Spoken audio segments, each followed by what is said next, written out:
Boom. Welcome back to another episode of Justin and Dreeny Romantic Reviews. We just got out of the theater having seen Fantastic Four, the first steps, I think it's called. The new Fantastic Four movie in 2025. This is the third time they tried to make a Fantastic Four movie. We watched earlier this week the 2015 one, kinda. I don't remember much of it, honestly. We didn't miss much. There wasn't much to pay attention to, really. That was the movie with the science fair where Mr. Fantastic had the rivalry with Dr. Doom. And they built that up throughout like the first half of the movie. It was them being rivals together. One. Yeah, they were like rivals together, but then they studied with Sue, and they were all like part of like a big experiment, like research experiment or something like that. But then Reed and Sue solved the equation, and Dr. Doom felt left out or something. That movie was very boring, to be honest with you. This movie was pretty good. What do we think, Dreeny? I agree. We did come maybe 3 minutes late to the movie, so we didn't miss anything. Yes, we did. No, we didn't. Yes, we did. No, we didn't. I was waiting there the whole time. You didn't miss anything. Oh, sorry. I missed. Yeah, she was using the restroom, but she didn't miss anything in the movie. You knew exactly what I meant. What do you think of the characters in this movie? Let's talk about the Fantastic Four themselves. So you were just telling me that you didn't... Mr. Fantastic, right? He's a really tough character to get right. He has a few different things going on, right? So he's the leader of the Fantastic Four, and also in some universes, he's the leader of the Avengers. I'm not buying it. Also, he's a father to the new baby being born, and he's a loving husband to Sue. But he's also a research genius. So he has a lot going on. There's a lot about his character that is kind of conflicts, you know what I mean? So it's hard to find the right casting for that. But how'd you feel like Pedro Pascal did in that role? I like Pedro Pascal as an actor, but I didn't like the character he played. Yeah, I'd agree with that. I think he's a pretty good actor in most of the films that he was in. He was in Materialist is the last time we saw him a few weeks ago. I think he usually does pretty well, knocks it out of the park, but again, this is a really tough character to get right, and to be honest with you, I don't really find any of the Fantastic Four all that interesting. Maybe Sue is the most interesting, because she can... the invisible part, I don't find interesting, but the fact that she can kind of warp, force fields and stuff like that, I guess that can be used for cool effect, for cool uses and such. But Mr. Fantastic, I just think, is very unremarkable, his brain is probably his biggest strength, but then he can stretch, which Pedro Pascal really didn't use that much in this movie. He used it at the end to save... Spoilers. He used it at the end to save his child. And also, to fight Galactus a little bit, and we'll get into that, but he didn't really use the stretch powers too much throughout this movie. They mostly leaned on him just being, a research genius, and obsessed with his work, which was a part of the movie that they touched on, where, Sue is, they just had the baby together, and he's, absorbed in his, research and stuff like that. He's not taking enough time to care for the new baby that they had, which they had when they were in outer space. So, hold on. Let's bring the plot all the way back to the beginning. So, they're on Earth. They get visited by the Silver Surfer, who in this universe is a woman from a different planet that was to be conquered by Thanos. However, she made a sacrifice to be his scout in exchange for sparing her planet. So the Silver Surfer, normally it's a guy in the other movies. Oh, that's why you keep saying in this universe. Yeah, because I wasn't sure. Originally when she showed up, I was kind of oh, that's interesting. Because I wasn't expecting that. I didn't know if Silver Surfer was even going to be in the movie. I honestly thought this movie was way different than going in. And neither of us watched the trailers, which I think helped a lot. I thought Dr. Doom was going to be one of the main villains of this movie, so I didn't know about Galactus at all. So when they started pursuing that and they went from Earth, they get a message from the Silver Surfer, which is basically Galactus is coming to eat your planet. You better watch out. The Fantastic Four go into outer space. They go on this mission. to talk to Galactus and reason with him. They get there, and Galactus is like, okay, I will spare your planet as long as you give me Sue's child, who she's pregnant with at the time. What'd you think of that? Like Galactus's like ransom deal, because he wanted the child, you know?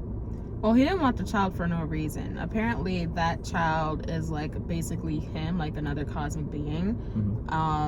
And what else? And like the child would satisfy his hunger. That's why he keeps eating up the planets, because like he's hungry. And he started off as a man before, which I found interesting, because if you see him, you see him. You wouldn't think that was a human before. Right. Which also made me a little concerned, because then if this baby is what if that baby could be literally what's the dude name? Galactus? Galactus? Yeah. Could be what Galactus is, then it's like it's kind of scary. Yeah. You birth the baby that can destroy worlds. I see people already power scaling the baby to be like on par with like Wanda, like Scarlet Witch, and like those of them in the Marvel universe with powers, and they're saying like he's like one of the strongest beings already, just as a baby, already stronger than like most of the heroes that we know. He brought his mom back to life. Yeah, that's a spoiler for the end of the movie. Sorry. No, don't be sorry. We're here to spoil the movie. If you didn't know, I already gave a spoiler warning. Our reviews are all spoiler filled, so be prepared. Watch this after you watch the movie. But yes, at the end, the baby brings after the victory concurs or concludes, Sue is perceived to be dead, and then the baby comes over and he puts his hands on her chest right here and brings her back to life. He breathes life back into his mother, which, yeah, that's pretty powerful. That's something we haven't seen from any of the other superheroes as far as I know, right? Because nobody brought Tony back. Like, nobody brought I guess you couldn't bring Black Widow back. There's no coming back for that. No. That's another thing. After this, we're gonna do a full Marvel recap, not a brief one, but we're gonna do a Marvel recap because we've been watching all of those movies. So this was kind of like not the conclusion of our Marvel watch along, because we still have some more movies to get to. I think Avengers Doomsday will probably be like the big one, you know, like the big massive conclusion. But yeah, so getting back to it, Fantastic Four. I thought the Thing in this movie, what'd you think of him, the rock monster? Oh, he didn't look that scary. You know what I thought was weird? They didn't give his backstory in this movie. Like, they went through the 4-year comparison where he's a human and then he's the Thing. They didn't do that backstory where they told how that happened or anything like that. Wait, I thought they did. Did they? No. What happened? I thought like they were like, oh, they went into all of them went into outer space, and then some cosmic thing happened, and then they came back with supernatural abilities. Yeah, but you see how vague that is? They didn't go into depth about the Thing losing his humanity, I guess, is maybe the point that I'm getting at, because the other movies focused on that. It didn't need to be in this movie, but I was shocked to see that it was excluded from it, because in the other movies, the Thing feels more like he's like this abomination, and like humanity hates him because he's this freak and this creature that's made of rocks and everything. And this one, he was just like a nice dude helping out the community and everything. He like helped, at one point he helped a lady put her briefcase in the car when everyone was evacuating. So I just thought it was interesting that they didn't touch upon that, because that's usually kind of how that character develops throughout the movie. I didn't feel like he really had a lot of character in this movie, at least. You know, like I didn't feel like the Thing really had. He said it's clobbering time like 3 times, and people love that. But I don't think he really like had much character in this movie. Personally, I don't think he really spoke to me. I think they chose to focus a lot more on Johnny Storm in this movie, which I actually think was probably a good decision. The way that like they set up like a romance with him and the Silver Surfer, or at least like him understanding her and like understanding her backstory. They don't really go into depth on like how he learns everything. Like, she says some words to him in like an alien language, and he's able to deduce that it's the oldest known language to humankind, and because of that he immediately like knows her entire story. I thought that was kind of lazy. Like, how was he able to figure out that she had a family, that she was on this planet that Galactus spared? Like, they didn't really explain any of that, and I feel like that could have maybe been a little bit more fleshed out. What do you think about that? Like the Silver Surfer and Johnny Storm, like their interactions throughout the movie, they're set up for romance, and like how his story kind of like, or how her story concluded. I think they definitely set them up not to be together, but I guess where they would have to interact with each other more. So that made the most sense for me, because what's his name, Johnny? Johnny Storm. I don't know anything about Johnny Storm prior to this movie. It was Chris Evans in the first one. I don't remember the first one either. He was in Deadpool though last year. We saw that Deadpool and Wolverine. Who, Chris Evans? Yeah. Yeah, no. Yeah. I'm confused. He was playing that character in Deadpool. Chris Evans was playing Johnny? Yeah, Johnny Storm. Oh. Because the first time Chris Evans was a superhero, he was Johnny Storm. He wasn't Captain America yet. So you What remember movie was this? Deadpool and Wolverine? You remember But that just came out. Yeah, last year. You remember last year when we went to see it in theaters and I was like applauding. I was like, that's great. That's hilarious. When Chris Evans showed up and you were like, I don't get it. Mm-hmm. It's because the other superhero that he played besides Captain America was Johnny Storm in a different movie. I'm sorry. It's okay. You seem confused. We'll move on from that. All right. So Chris Evans is not in this movie. Johnny Storm is in this movie. Yeah.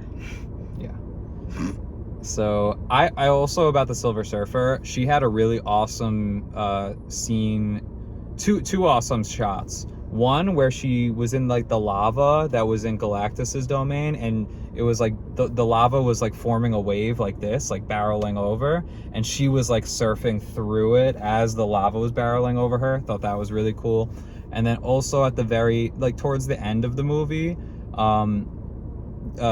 Johnny like plays a bunch of transmissions for her in her language, and she's like gets overwhelmed by like the thoughts of her past and everything, so she flies off into space.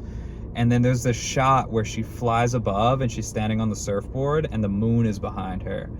Awesome shots. No notes. That was terrific. That looked really, really cool. I love that. It looked like the Kingdom Hearts box art. If any of you know what I'm talking about, you know what I'm talking about. But I thought when they introduced Galactus, he stole the show for me in this movie.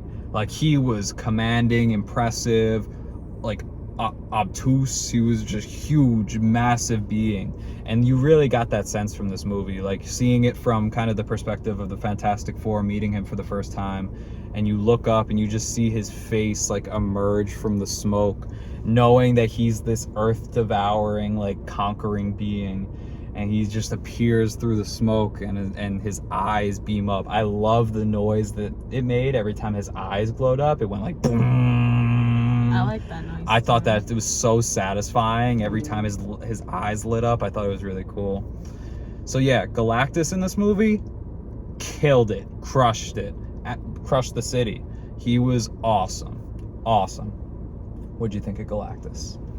I thought his introduction was pretty cool too, but I want to say that for him being this like world destroyer, he seems pretty small on Earth. Yeah, I agree with that. Yeah, like he's taller than the skyscrapers in New York, but like he's not, like, he eats planets. It's weird that he'd be the size of like a tall building. I know, I get your point. Yeah, I agree. I also thought that when he showed up, I was like, oh, he's like up to waist height in the Hudson Bay or something like that, you know? Yeah. I didn't like how they resolved it. It made sense how they did it, you know, like walk us through what their plan was. They were going to transport the Earth into another place in the space. We're gonna take it and push it somewhere else. Yeah. So they started building these teleportation machines all around the world, And they're creating like a bridge of energy that they're going to use, and they have everybody in the world somehow get on the same page to shut off their electricity at the same time, when a few years ago you couldn't even get people at the same time to wear a mask over their face. But we'll suspend disbelief and just assume that the Fantastic Four have this otherworldly influence over people that allows them to dictate what people do. I find it fascinating. There's no way you'd get that to happen in the real world. No way everybody would commit to this. Even if it meant saving our lives, there'd still be people out there who are like, I don't believe it. Nah, Galactus is fake. So, I'm shocked that that plan came together. But for the convenience of the story, yeah, they set up like a light bridge. I mean, I don't think people willingly followed the 8, because lights off had to be off at 8 p.m. But it wasn't willing for them. I mean, yeah, they abided, but they didn't have a choice. Literally, the government would just shut it off. Can you imagine the insanity that would happen if like the government instituted a curfew now or something like that? That would be crazy. Or nothing. A lot of governments did when COVID happened. For example, in Jamaica, Yeah, they that's had a different situation though. That's in the case of like an earthly, a pandemic. You know, like a serious, global issue. Which I guess this was, for the sake of the movie.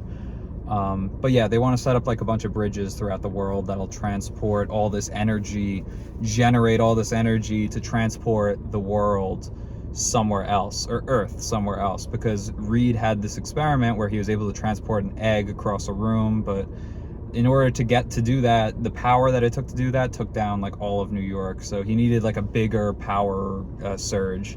So they got the help of the entire world to take down Galactus with these like energy beams that they were trying to use. But plans kind of failed because they miscalculated Galactus's, what would you say, gullibility? Because they place the baby in Times Square and they move everybody underground in the meantime to the Mole Man's lair. Wait, you didn't get to why they had to do that. Why they had to do that? You didn't mention how Silver Surfer destroyed all of the... Oh, why don't you explain that? Because you're right, I did forget that. So when they were making the teleportation devices all around the world so they could transport Earth to another part of the universe, while they were mid trying to transport Earth, Silver Surfer came back and destroyed every single teleportation device except for the one in Times Square. So that is the Times Square device was the only one left standing, and the one that they used to defeat the Galactus. Yeah. So at the time that Silver Surfer destroyed all of them, she got to Manhattan and she was basically there to let them know Galactus is close, you guys are done for. And Johnny Storm then issues the transmission from her home language that makes her go insane and go back up into the clouds or whatever. Quick aside, that scene also where they're trying to escape the Silver Surfer, when they evade Galactus the first time and she gets sucked into like the black hole and everything, that was another great scene. I thought that was awesome. That was a really cool part of the movie. I thought that's the scene you were talking about earlier when she was like surfing on lava. I just thought that was like that was when they were still in Galactus's like domain, when he was first asking for the child, and then she went down because Johnny went to like blow up all the pipes that were above filled with lava that poured like lava down on him. So Johnny did that and then went down to the lava, and at that time still inside Galactus's like headquarters is where Silver Surfer did the thing with the lava. Yeah, but there was also another scene where she gets sucked into a black hole, and at the same time Sue is giving birth to the child and also has to make the ship go invisible in order to trick the Silver Surfer into chasing like the what she believes to be the ship into the black hole, while meanwhile the ship is like moving in a different direction over here to safety. So I thought that was all really cool. So yeah, they have one more of the bridges left in Times Square. They set up the kid in Times Square to be like bait, basically.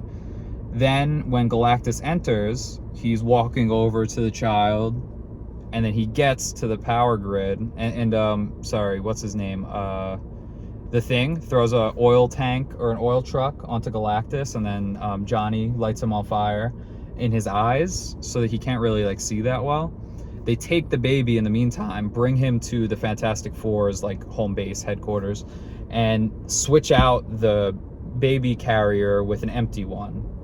Also, like, why wouldn't Reed use his stretch powers to do that? I noticed he ran over, took the baby carrier, and then replaced it with the normal one. Mm-hmm. Like, bro, you can just stretch from like 20 feet away. Like, you didn't need to get that close to the action. But then they go to the home base.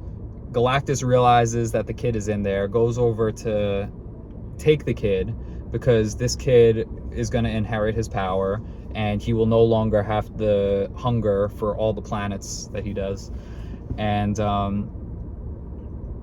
the child basically, like, he takes the child, brings him outside, and then Sue is the one, after everyone else is kind of dispatched, Sue is the one that like summons like a force field around Galactus that's strong enough to command him, and has the whole team kind of run an offensive operation to kind of like beat down Galactus and get the child back in the end, which they do successfully. Anything else about the final fight that you wanted to say? No? Okay. And that pretty much resolved things. Like Sue pulls up a force field that's like locking in Galactus. The Thing is knocking down a bunch of pillars underneath that forces a building to crumble, making him lose his balance. And he falls through the black hole. And you think he falls through the black hole, but then he comes back out. Because the Thing is like, we did it, Reed. And then he comes back out of the black hole because he's like an earth-conquering Goliath. Like, a black hole is not going to stop him. Yeah, world conquering. So the black hole is not going to stop him. So he comes back out like this, and they only have 37 seconds to for the black hole to be open before they have to close it before it absorbs the entire world. So who saves the day but John is the Silver Surfer.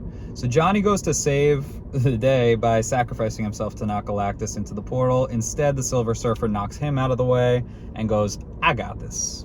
Hits Galactus through. Then, after the fact, they're all safe.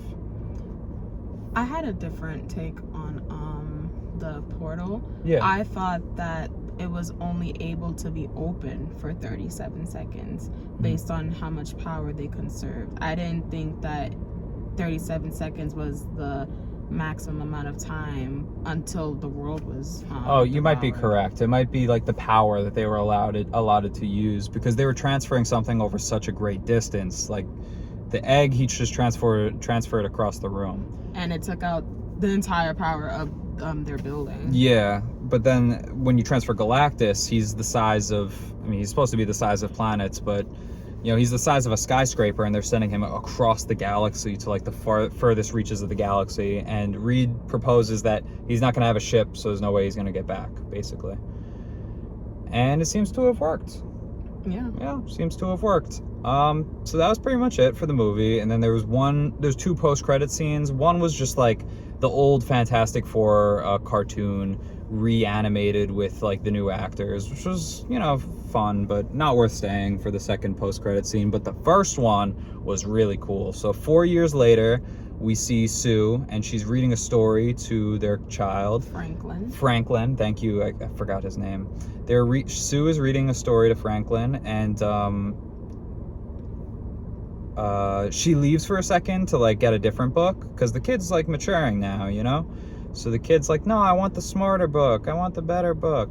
So she leaves for a few seconds, and when she comes back, you see as she peeks around the fireplace holding her child, none other than Dr. Doom. No, wait, wasn't the child like holding Dr. Doom's face, and then Dr. Doom like had his mask in his hand?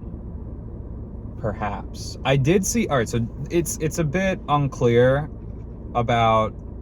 Okay, Dr. Doom's sitting there with the mask. I thought he had the mask in his hand, like holding it like this. Yeah, that's what he did have the mask off and the hood up. Yeah, that is correct. And the baby. I thought the baby was holding his face. I don't know. Maybe I'm wrong. The baby might have been holding his face. I don't remember that. I just remember the baby being like that, and then him holding the baby from the back and being like, "I will kill you one day." Oh. That's Doom's thing. Which movie is he from? Did So, I see him? Yeah, we saw him in the most recent Fantastic Four, but he looked like way different. He didn't have that cool mask that he does. The MF Doom mask that I showed you. I was like, you never seen this photo? It was of Mad Villainy. But no, he's not in any of the Marvel movies that we've seen. Okay. Which I feel like is a good time to get into it now. We did just watch all of the Marvel movies. Well, most of them. So we started with Captain America. The key ones. Yeah. Some the important ones, you know? So we skipped Captain Marvel. So we started with Captain America, First Avenger. I'll be watching Captain Marvel. You can do that. It doesn't matter. It literally does not you. matter. It's a pointless movie. It's like To you. I've never seen it, and she's worse than Ant-Man. I haven't seen Ant-Man either, so I'll be watching those on my own because he's a hater Okay. and only wants to watch the ones he thinks are good. That's not true. I told you that I'd rewatch Eternals with you. And I watched all the... You watched it already? I've seen Eternals. I told you, that's the one with Robert Pattinson and Salma Hayek, and there's one actress you recognize too. Angelina Jolie. Yeah, Angelina Jolie was in it. Yeah, I've seen that one already. You're not missing anything by not watching it though.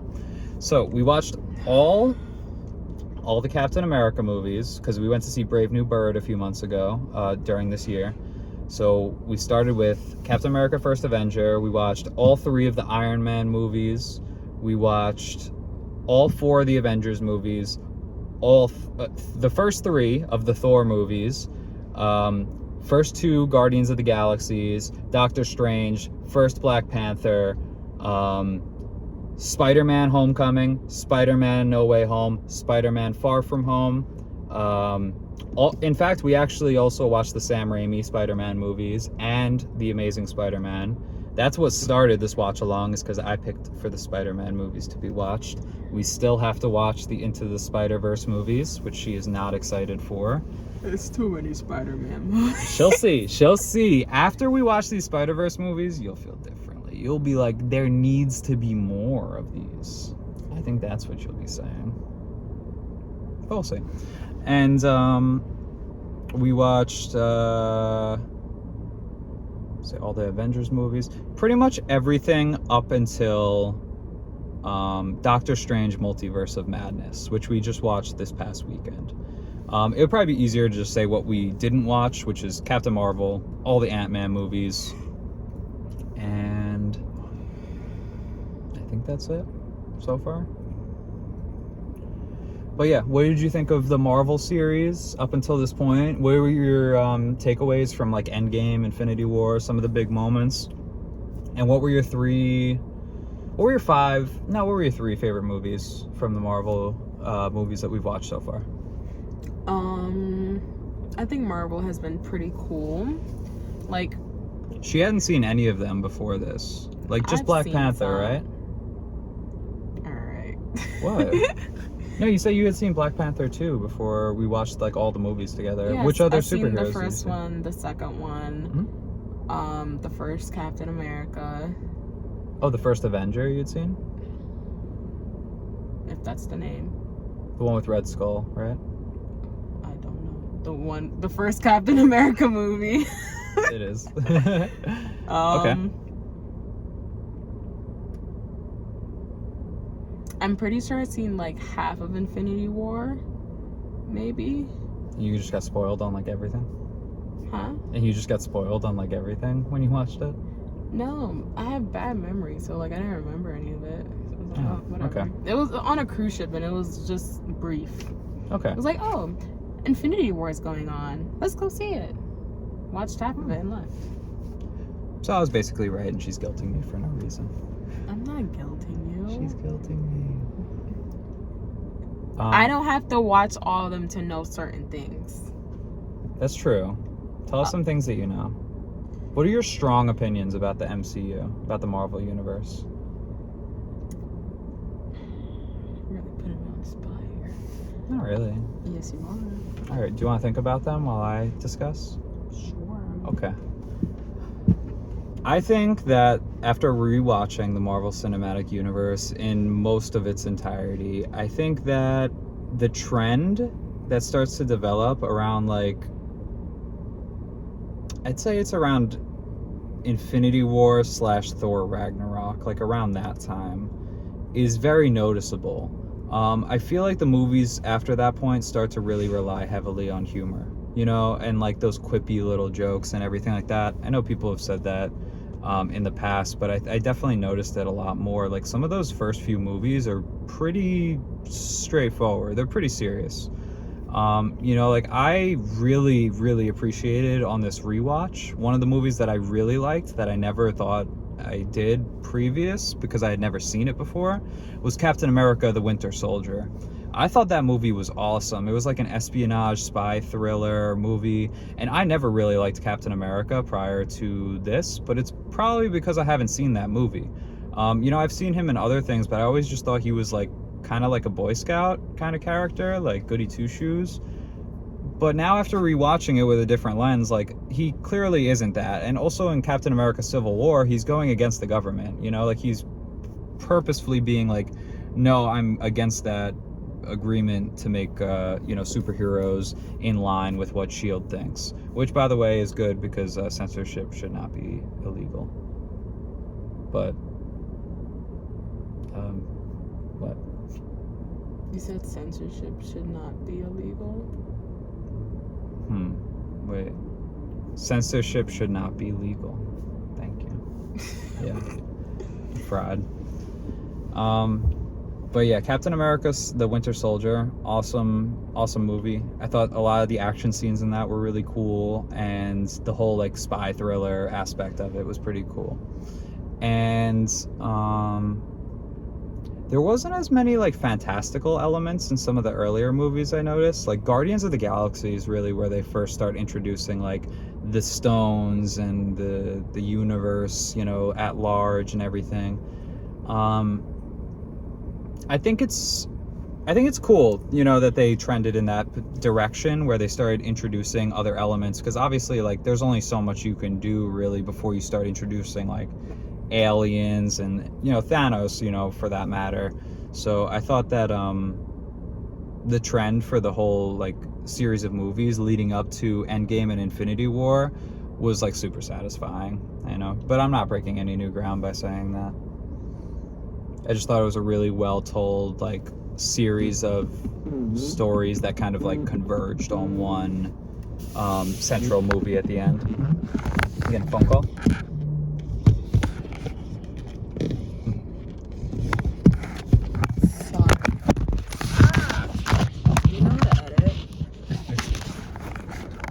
I'm gonna have to learn for this. I'm gonna have to learn how to do it now. There you go. Because the light was blocking you a little. Tell us your thoughts about the MCU. Okay.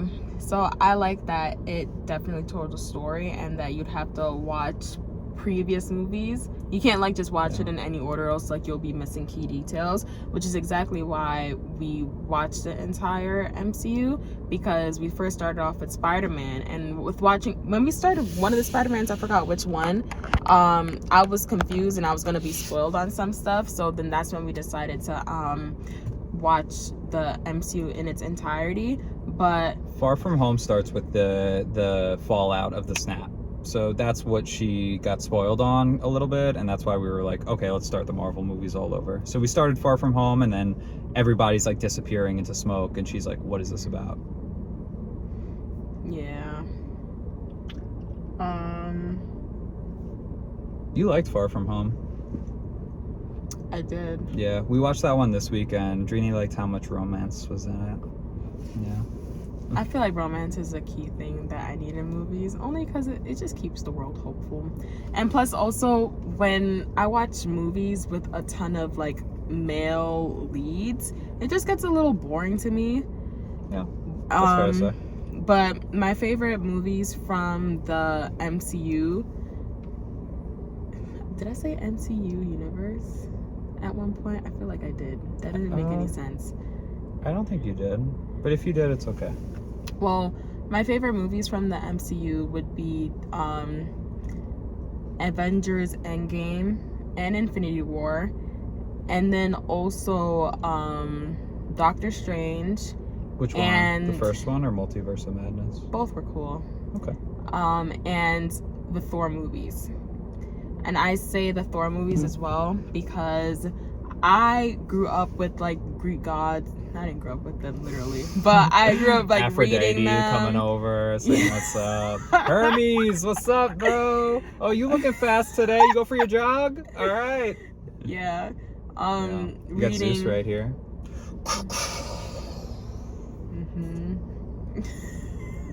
Reading about the Greek gods and goddesses. So hearing like about Thor being a god, you know, and then other gods like Loki. Isn't Thor Norse? A what? Isn't he a Norse god? What is that? Norse mythology? What is that? Don't worry about it. It's like what the Vikings worship, right? But Greek, well, he's not a Greek god, but you know, mythological stuff I like. So when it came to the Thor movies, I like that, you know, him and his people are from like a whole nother world, Asgard, and they have these abilities, they have these forces, Valkyrie, right? That's pretty cool.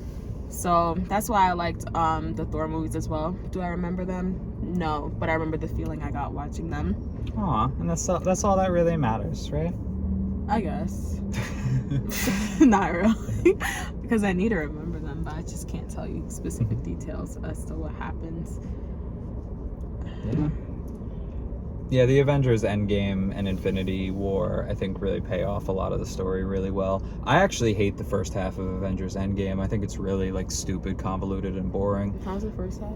It's when they reintroduce Ant-Man, and then they show, like, 5 years after how the world has changed, and they all have to get back together, and then Ant-Man's like, I found out this thing in the back of my van. Check this out. And then he, like, has to show everybody that they can time travel, and then they all time travel back to different points in the timeline. I love that. I thought that was so convoluted and stupid, honestly. I think Endgame's great at the last hour. Like, the Thanos fight and all that at the end is terrific, obviously. I think that whole first setup, the whole like first 2/3 of the movie is like all filler. Like it's just total, it's boring to me. But yeah, I'm an I'm an Infinity War elitist. I think the Infinity War is the best Avengers because it hits everything. Like Infinity War is like a complete package of a movie. Endgame for me, it lacks those first two like phases or stages of the movie, and then in the third act it's like all killer no filler, like all good shit. So I feel like Endgame, they mostly got it right because like the feeling you get at the end obviously doesn't even touch it. You know, like when Cap picks up Mjolnir and wields it, I sent you videos of like what the movie theaters were like at that time when that was going on. It was like, dude, that's nuts. How many like years later? Yeah, like that's nuts though. How do you recreate that kind of magic? You know, so that stuff is all really good. I love the moment when all the Doctor Strange portals start opening up, and you know it's like Cap, Thor, and maybe Captain Marvel. The end, right? Yeah, it's like Cap, Thor, and maybe Captain Marvel and Iron Man, and they're all fighting Thanos, and it looks like they're down for the count. And then you see the portals start opening, and the first person who walks through is Black Panther, and they're like basically to signify like everybody's back, like the people we lost have came back, and that was because the Hulk snapped, and then Tony snaps at the end, costing him his life, but also eliminating Thanos' army. And now we'll see where that goes going forward in Avengers Doomsday, which will now culminate another bunch of storylines going on. We have whatever's going on with Doctor Strange and America Ferrera, which we just watched in the Multiverse of Madness. The woman who can open the portals, the star-shaped portals. Oh, her. Yeah, America